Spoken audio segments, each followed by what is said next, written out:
நினைவுகூர்தல் மற்றும் அன்பு இவை இரண்டும் எவ்வாறு ஒன்று மற்றொன்றை வெளிப்படுத்துவதாகவும் நமது ஆன்மீக பயிற்சிக்கான சூழலாகவும் இருக்கின்றன? சரி, நினைவு கூர்தலும் அன்பும் ஒருவரை நினைவில் கொள்வதற்கு பின்னால் உள்ள வழிகாட்டும் சக்திதான் அன்பு என்று நான் நினைக்கிறேன். நீங்கள் ஒருவரை வெறுக்கும்போது கூட நீங்கள் அந்த நபரை அடிக்கடி நினைவில் கொள்கிறீர்கள். எனவே அன்புக்குரியவரின் நினைவு உங்கள் இதயத்தில் வேறு அளவிலான அதிர்வுகளை கொண்டுள்ளது. இது கிட்டத்தட்ட நீங்கள் ஆழ்ந்த சிந்தனையில் இருப்பது போன்றது. நீங்கள் அந்த நபரை பற்றி சிந்திக்கிறீர்கள். நான் வேண்டுமென்றே சிந்திக்கிறீர்கள் என்ற வார்த்தையை பயன்படுத்துகிறேன். இருப்பினும் சிந்திப்பதற்கும் நினைவில் கொள்வதற்கும் இடையே மிகப்பெரிய வித்தியாசம் உள்ளது. சிந்தனை இங்கே உள்ளது. இது உங்கள் தலை, குறிப்பாக உங்கள் மனம். ஆனால் நினைவு கூர்தல் என்பது இதயத்திலிருந்து வருவது. நீங்கள் நினைக்கும் போது, உதாரணமாக கீதையிலிருந்து ஒரு ஸ்லோகத்தை எடுத்துக்கொள்வோம். நீங்கள் ஒரு குறிப்பிட்ட ஸ்லோகத்தை பற்றி சிந்திக்கிறீர்கள். பகவான் கிருஷ்ணர் என்ன சொல்கிறார்? சர்வ தர்மன் பரித்யாஜ்யா மாமிகம் சரணம் பிரஜா. எனவே நீங்கள் தொடர்ந்து சிந்திக்கிறீர்கள், ஆழ்ந்து சிந்திக்கிறீர்கள். அவர் எனக்கு என்ன சொல்ல முயற்சிக்கிறார்? இதில் மனம் ஈடுபட்டுள்ளது. ஆனால் நீங்கள் சர்வ தர்மன் பரித்யாஜ்யா என்று அதே ஸ்லோகத்தை பயன்படுத்தும் போது நீங்கள் இப்பொழுது வேறு பரிமாணத்திற்கு செல்கிறீர்கள். கிருஷ்ணரை நீங்கள் நினைவில் கொள்ளும் போது இந்த வசனங்கள் அனைத்தும் உங்கள் இதயத்தில் உணரப்படுகிறது. பகுப்பாய்வு செய்வதை விட நீங்கள் அவரது பிரசன்னத்தை உணர்கிறீர்கள். இந்த நினைவு கூர்தலின் காரணமாக உங்கள் விழிப்புணர்வில் சில மாற்றங்களை கொண்டிருக்கத் தொடங்குகிறீர்கள். எனவே அன்பு என்பது தயாரிப்பு என்றும், நினைவு கூர்தல் என்பது பாபுஜி மகராஜின் கூற்றுப்படி விஷயத்தின் தொடக்கமாகும் என்றும் நான் கூறுவேன். ஏனென்றால் நீங்கள் இந்த சமன்பாட்டை மாற்றியமைக்கும் போது, நீங்கள் ஒருவரை நேசிக்கும் போது கடவுள் அறியப்பட்டவர், ஆகையால் நீங்கள் அவரை நினைவில் கொள்கிறீர்கள். எப்படி நேசிப்பது என்று நமக்கு தெரியாது. எனவே நாம் நினைவில் கொள்ளத் தொடங்குகிறோம். மேலும் அன்பு ஏற்படுகிறது. எனவே இது கடவுளை அல்லது அன்புக்குரியவரை நினைவு கூறுவது ஒருவரின் ஆன்மீக பயணத்தை துரிதப்படுத்தும் ஒன்று என்று நீங்கள் கூறுவீர்களா?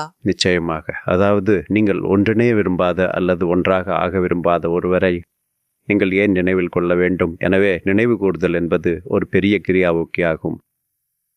இதை வளர்க்க மக்களுக்கு உதவக்கூடிய ஒரு வழியை நீங்கள் பகிர்ந்து கொள்ள முடியுமா? இது மிகவும் எளிதானது. இது மிக மிக எளிதானது. உதாரணமாக,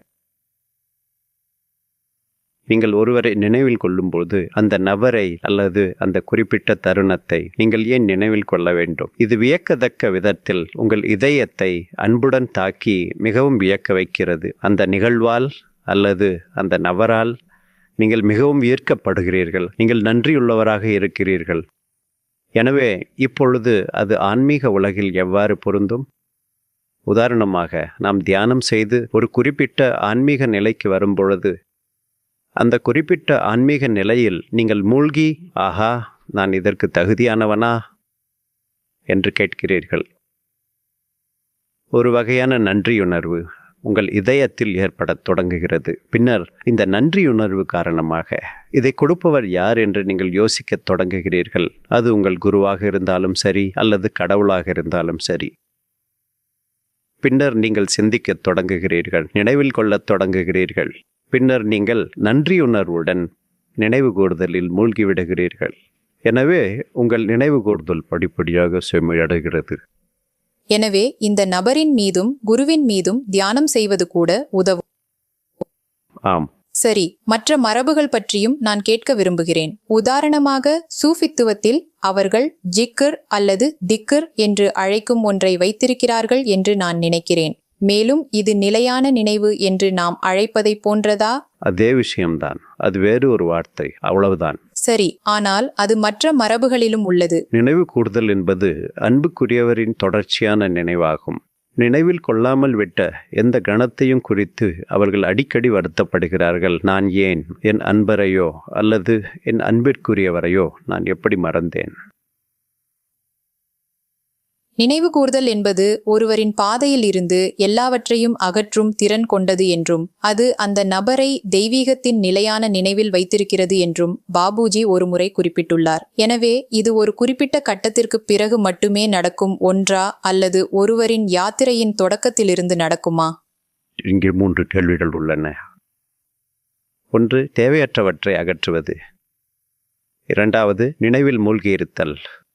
3வது கேள்வி என்னவெனில், நினைவு கூர்தல் உண்மையில் எப்போது தொடங்குகிறது? சரி, நாம் நினைவில் கொள்ளும் போதெல்லாம் நாம் உடனடியாக அந்த மகாபுருஷருடன் ஒன்று கலந்து விடுகிறோம். மேலும் நாம் அத்தகைய நபரிடமிருந்து அருளையும் அனைத்து சக்தியையும் அனைத்து அன்பையும் நம் இதயத்தில் ஈர்க்கத் தொடங்குகிறோம். எனவே நீங்கள் தொடர்ந்து தெய்வீகத்தால் நிரப்பப்படுவதால் இது ஒரு அன்பு நிறைந்த அழைப்பாகும். முழுமையான சரணாகதி நிலை. நீங்கள் தோற்கடிக்கப்பட்டதால் சரணடைந்துள்ளீர்கள் என்று அர்த்தமல்ல. இல்லை, நீங்கள் உங்கள் அன்புக்குரியவரிடம் நன்கு அறிந்து முழு நம்பிக்கையுடனும் மரியாதையுடனும் அன்புடன் சரணடைந்துள்ளீர்கள். சுத்திகரிப்பை பொறுத்தவரை என்ன வகையான விஷயங்கள் சுத்திகரிக்கப்படுகின்றன? குருமார்கள் அல்லது கடவுள் அல்லது கிருஷ்ணர் அல்லது தீர்க்கதரிசிகள் போன்ற மகா புருஷர்களை நாம் நினைவு கூறும் போதெல்லாம் நமது விழிப்புணர்வில் உடனடி மாற்றம் ஏற்படுகிறது. உங்கள் இதயம் பெருமளவில் விரிவடைகிறது.